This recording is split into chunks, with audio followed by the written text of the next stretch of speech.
Before Photoshop, there was the scalpel. Before the delete key, the executioner's bullet. In Stalin's Soviet Union, history wasn't just written, it was rewritten in the darkroom. This photograph is a lie. Inside, a man was made a ghost. This is the true story of how Stalin's regime didn't just execute its enemies. It erased them from reality itself, turning historical photos into weapons of propaganda. Imagine waking up to find someone you knew had vanished. Not just from public life, but from every photograph, every newspaper, every book. This wasn't simple censorship. It was psychological warfare. It was a message from the state, delivered in the chilling language of a blank space. We control reality. We decide who is remembered. This was a world where a photograph wasn't a record of the past, but a decree about the future. At the heart of this machine of lies were the retouchers, artists of oblivion. Armed with scalpels and airbrushes, they worked in the dark, motivated by a terrifying choice: get the job right, or become the next face to be erased.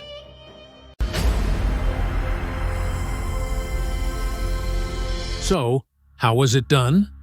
How do you make a person disappear from a photograph decades before digital editing? The process was a painstaking craft, demanding incredible skill. It started with the negative. A retoucher used a scalpel to delicately scrape away the emulsion holding the image of the condemned person, literally scratching away a life. Then came the airbrush, painting over the void with a fine mist of ink. They would reconstruct the hidden background, brick by brick, shadow by shadow, or paint in a piece of a colleague's suit, extend a wall, or, famously, paint over a ghost with the rippling water of a canal. The final step was rephotographing the forgery. This new image became the new reality. It was printed in Pravda, placed in history books, and hung in offices across the Soviet Empire. The original, true photograph? Locked away in a secret archive or destroyed completely. This Stalinist censorship wasn't just about removing enemies, it was about enhancing the supreme leader. Retouchers smoothed Stalin's pockmarked skin from smallpox. They altered his height and lengthened his disfigured left arm to make him appear more godlike. In one audacious example, a 1922 photo was promoted to show Stalin as Lenin's close confidant and chosen successor. The historical photo was staged and retouched to strengthen his position. In reality, Lenin had just written that Stalin was intolerably rude and should be removed. The photograph was pure propaganda, a foundational lie.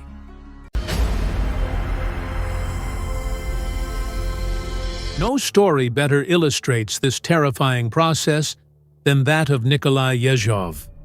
Yezhov was a man of small stature, but immense and terrifying power. As head of the NKVD, Stalin's secret police, he was the chief architect of the Great Purge. From 1936 to 1938, Yezhov signed death warrants for hundreds of thousands of enemies of the people. He was Stalin's loyal instrument of terror. In April 1937, at his peak, Yezhov was photographed with Stalin on the banks of the Moscow-Volga Canal. Stalin looks relaxed, Yezhov a loyal deputy at his side. But in Stalin's paranoid world, proximity to power was the most dangerous place to be. By 1938, the purges grew so vast, Stalin feared his own creation. Yezhov, knowing all the secrets, became a liability. He was arrested, tried as a traitor, and in February 1940, the executioner faced a firing squad himself. Then, his second death began. The order came. Yezhov was to be erased. Retouchers went to work on the canal photograph, meticulously carving Yezhov from the frame. Where he stood, they painted the dark water of the canal. He was gone. The new photo became the official version. History was rewritten. The man who had cleansed the party had himself been cleansed from the record.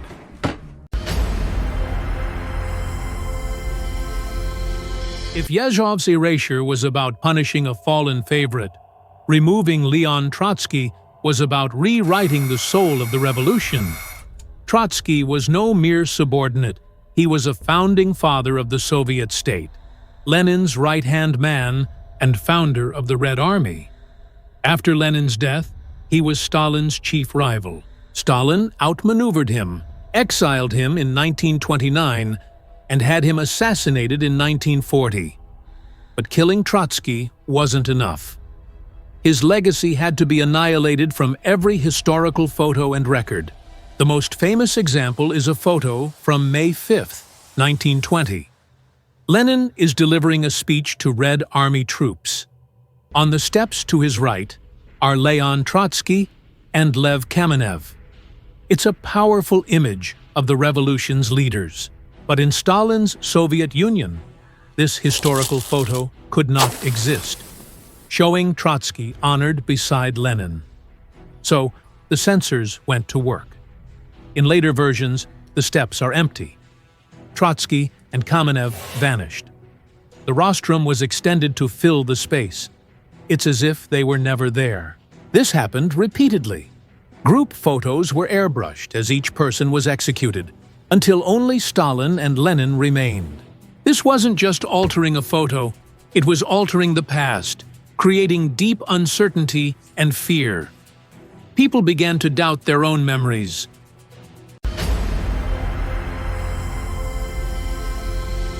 This practice of Soviet-style censorship spread to its satellite states.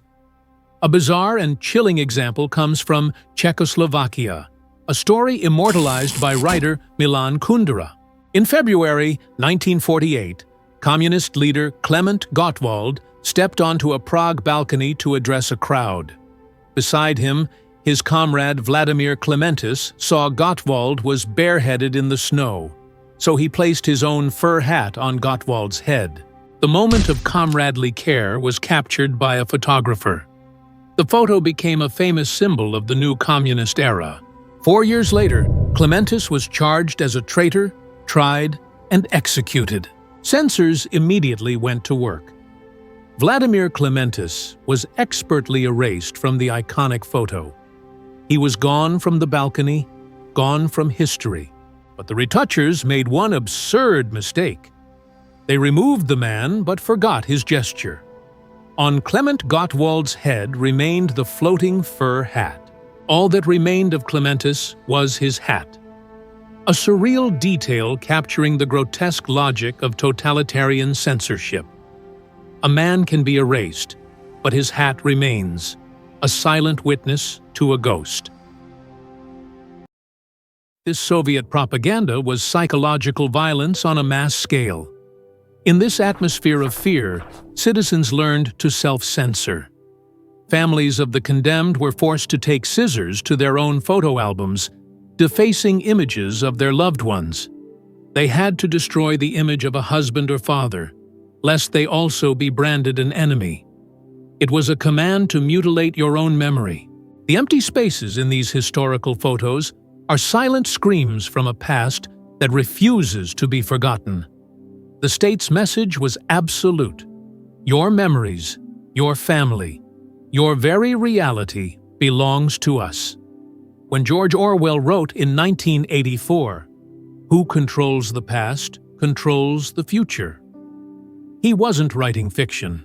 He was describing the true story of the world Stalin built. Which of these stories of people erased from history unsettled you the most? The loyal deputy erased by water, the rival turned into a ghost, or the man who left only his hat behind? Share your thoughts on this dark history in the comments below. Every erased memory is a warning for the future. Subscribe to Lore and Legends, share your voice, and let's keep the truth alive.